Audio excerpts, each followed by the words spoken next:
नमस्कार दोस्तों, episode SFM channel पे आपका स्वागत है। आज हम आपके सामने एक नई कथा लेके आए हैं जिसमें हम आपको बताएंगे पांडव स्वर्ग में कैसे गए थे और इसके पीछे की क्या कहानी है, पांडवों के स्वर्ग जाने की कहानी।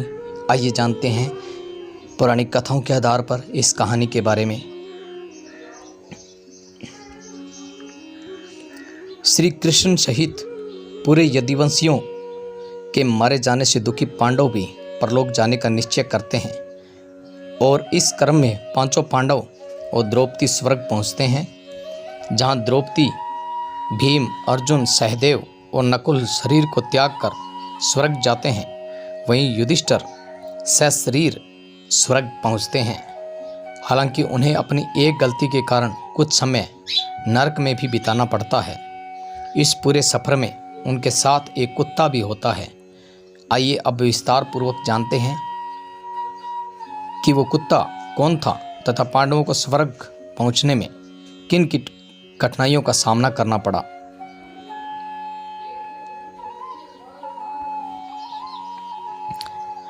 गतांक से आगे नगर के बाहर निकलते ही जब द्वारिका समुद्र में डूब गई तो यह दृश्य देखकर सभी को आश्चर्य हुआ।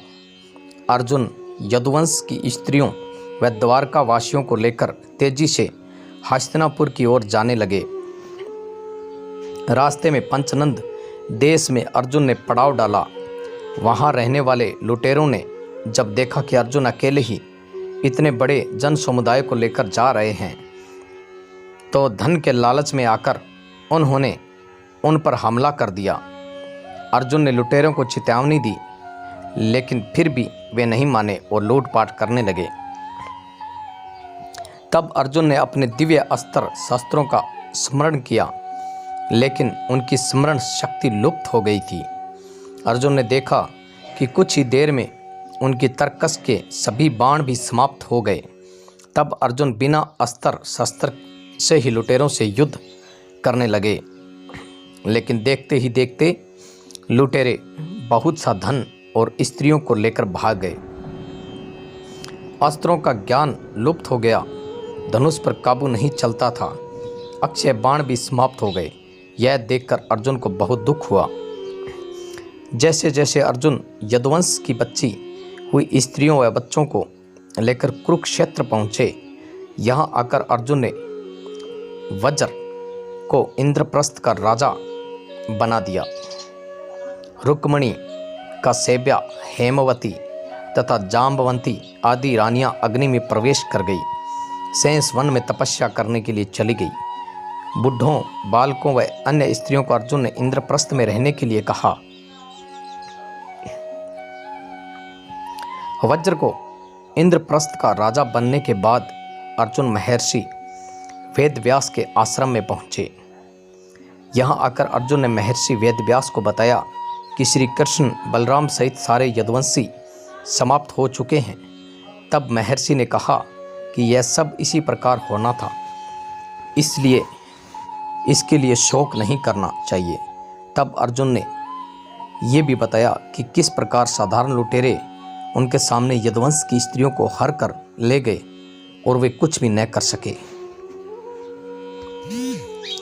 अर्जुन की बात सुनकर महर्षि वेदव्यास ने कहा कि वे दिव्य अस्त्र जिस उद्देश्य से तुमने प्राप्त किए थे वह पूरा हो गया, अतः वे पुण्य अपने स्थानों पर चले गए हैं। महर्षि ने अर्जुन से यह भी कहा कि तुम लोगों ने अपना कर्तव्य पूर्ण कर लिया है, अतः अब तुम्हारे परलोक गमन का समय आ गया है और यही तुम्हारे लिए श्रेष्ठ भी है। महर्षि वेदव्यास की बात सुनकर अर्जुन उनकी आज्ञा से हस्तिनापुर आए और उन्होंने पूरी बात महाराज युधिष्ठिर को बता दी। यदुवंशियों के नाश की बात जानकर युधिष्ठिर को बहुत दुख हुआ। महर्षि वेदव्यास की बात मानकर द्रौपदी सहित पांडवों ने राजपाट त्याग कर परलोक जाने का निश्चय किया। युधिष्ठिर ने युयुत्सु को बुलाकर उसे संपूर्ण राज्य की देखभाल का भार सौंप दिया। और परीक्षित का राज्याभिषेक कर दिया। युधिष्ठिर ने सुभद्रा से कहा कि आज से परीक्षित हस्तिनापुर का तथा वज्र इंद्रप्रस्थ का राजा है, अतः तुम इन दोनों पर समान रूप से स्नेह रखना। इसके बाद पांडवों ने अपने मामा वासुदेव व श्री कृष्ण तथा बलराम आदि का विधिवत तर्पण व श्राद्ध किया। इसके बाद पांडवों व द्रौपदी ने साधुओं के अस्त्र वस्त्र धारण किए और स्वर्ग जाने के लिए निकल पड़े। पांडवों के साथ साथ एक कुत्ता भी चलने लगा। अनेक तीर्थों, नदियों व समुद्रों की यात्रा करते करते पांडव आगे बढ़ने लगे। पांडव चलते चलते लाल सागर तक आ गए।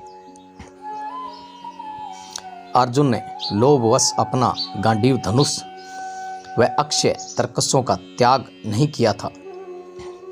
तभी वहां अग्निदेव उपस्थित हुए और उन्होंने अर्जुन से गांडीव धनुष और अक्षय तर्कसों का त्याग करने के लिए कहा। अर्जुन ने ऐसा नहीं किया। पांडवों ने पृथ्वी की परिक्रमा पूरी करने की इच्छा से उत्तर दिशा की ओर यात्रा की। सबसे पहले द्रौपदी गिरी थी स्वर्ग जाने के रास्ते में। यात्रा करते करते पांडव हिमालय तक पहुंच गए। हिमालय लांघकर पांडव आगे बढ़े तो उन्हें बालू का समुद्र दिखाई पड़ा। इसके बाद उन्होंने सुमेरु पर्वत के दर्शन किए। पांचों पांडव, द्रौपदी तथा वह कुत्ता तेजी से आगे चलने लगे। तभी द्रौपदी लड़खड़ाकर गिर पड़ी। द्रौपदी को गिरा देख भीम ने युधिष्ठिर से कहा कि द्रौपदी ने कभी कोई पाप नहीं किया, तो फिर क्या कारण है कि वह नीचे गिर पड़ी।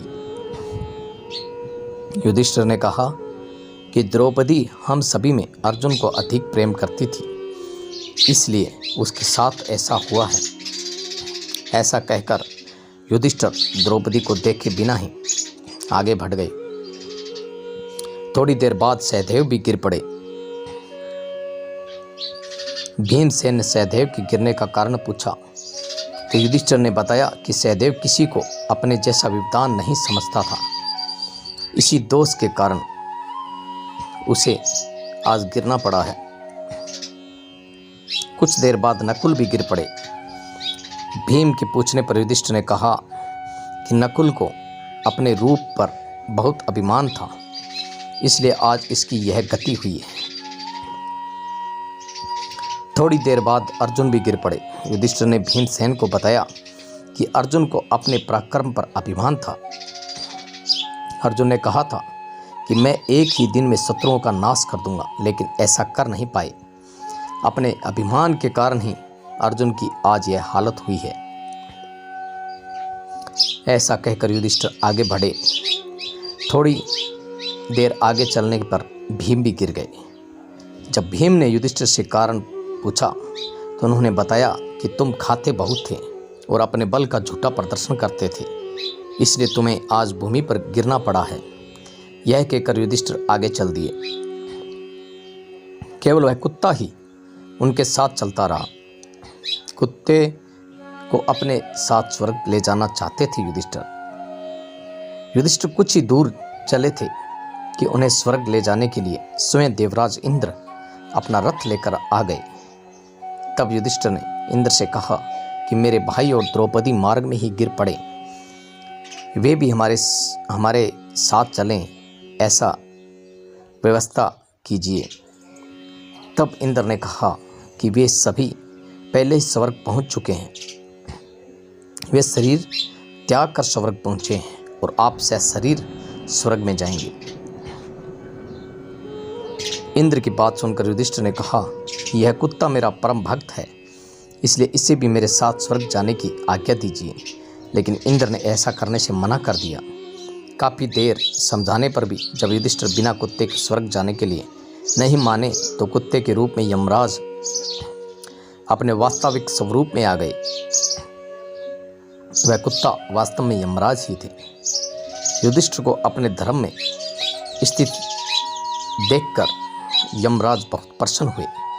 इसके बाद देवराज इंद्र युधिष्ठिर को अपने रथ में बैठाकर स्वर्ग ले गए। स्वर्ग जाकर युधिष्ठिर ने देखा वहां दुर्योधन एक दिव्य सिंहासन पर बैठा है, अन्य कोई वहां नहीं है। यह देखकर युधिष्ठिर ने देवताओं से कहा कि मेरे भाई तथा द्रौपदी जिस लोक में आए हैं, मैं भी उसी लोक में जाना चाहता हूँ। मुझे उनसे अधिक उत्तम लोक की कामना नहीं है। तब देवताओं ने कहा कि यदि आपकी ऐसी ही इच्छा है तो आप उस देवदूत के साथ चले जाइए, यह आपको आपके भाइयों के पास पहुंचा देगा। युधिष्ठिर उस देवदूत के साथ चले गए। देवदूत युधिष्ठिर को ऐसे मार्ग पर ले गया जो बहुत खराब था। उस मार्ग पर घोर अंधकार था। उसके चारों ओर से बदबू आ रही थी। इधर उधर मुर्दे दिखाई दे रहे थे। लोहे की चोंच वाले कोए और गीध मंडरा रहे थे। वह असीपत्र नामक नरक था। वहां की दुर्गंध से तंग आकर युधिष्ठिर ने देवदूत से पूछा कि हमें इस मार्ग पर और कितनी दूर चलना है और मेरे भाई कहाँ हैं। युधिष्ठिर की बात सुनकर देवदूत बोला कि देवताओं ने कहा था कि जब आप थक जाएं तो आपको लौटा लाऊं। यदि आप थक गए हों तो हम पुण्य लौट चलते हैं। युधिष्ठिर ने ऐसा ही करने का निश्चय किया। जब युधिष्ठिर वापस लौटने लगे तो उन्हें दुखी लोगों की आवाज़ सुनाई दी। वे युधिष्ठिर से कुछ देर वहीं रुकने के लिए कह रहे थे। युधिष्ठिर ने जब उनसे उनका परिचय पूछा तो उन्होंने कर्ण, भीम, अर्जुन, नकुल, सहदेव व द्रौपदी के रूप में अपना परिचय दिया। तब युधिष्ठिर ने उस देवदूत से कहा कि तुम पुण्य देवताओं के पास लौट जाओ। मेरे यहाँ रहने से यदि मेरे भाइयों को सुख मिलता है तो मैं इस दुर्गम स्थान पर ही रहने के लिए तैयार हूँ। देवदूत ने यह बात जाकर देवराज इंद्र को बता दी। युधिष्ठिर को उस स्थान पर अभी कुछ ही समय बीता था कि सभी देवता वहां आ गए। देवताओं के आते ही वहां सुगंधित हवा चलने लगी। मार्ग पर प्रकाश छा गया। तब देवराज इंद्र ने युधिष्ठिर को बताया कि तुमने अश्वत्थामा के मरने की बात कहकर छल से द्रोणाचार्य को उनके पुत्र की मृत्यु का विश्वास दिलाया था। इसी के परिणाम स्वरूप तुम्हें भी छल से ही कुछ देर नरक के दर्शन करने पड़े। अब तुम मेरे साथ स्वर्ग चलो, वहां तुम्हारे भाई व अन्य वीर पहले ही पहुंच गए हैं। देवराज इंद्र के कहने पर युधिष्ठिर ने देव नदी गंगा में स्नान किया। स्नान करते ही उन्होंने मानव शरीर त्याग करके दिव्य शरीर धारण कर लिया। इसके बाद बहुत से महर्षि उनकी स्तुति करते हुए उन्हें उस स्थान पर ले गए जहां उनके चारों भाई कर्ण, भीम, भीष्म, धृतराष्ट्र, द्रौपदी आदि आनंद पूर्वक विराजमान थे।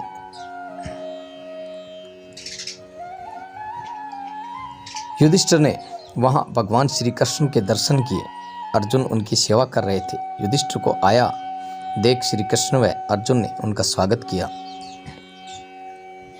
युधिष्ठिर ने देखा कि भीम पहले की तरह शरीर धारण किए वायु देवता के पास बैठे थे।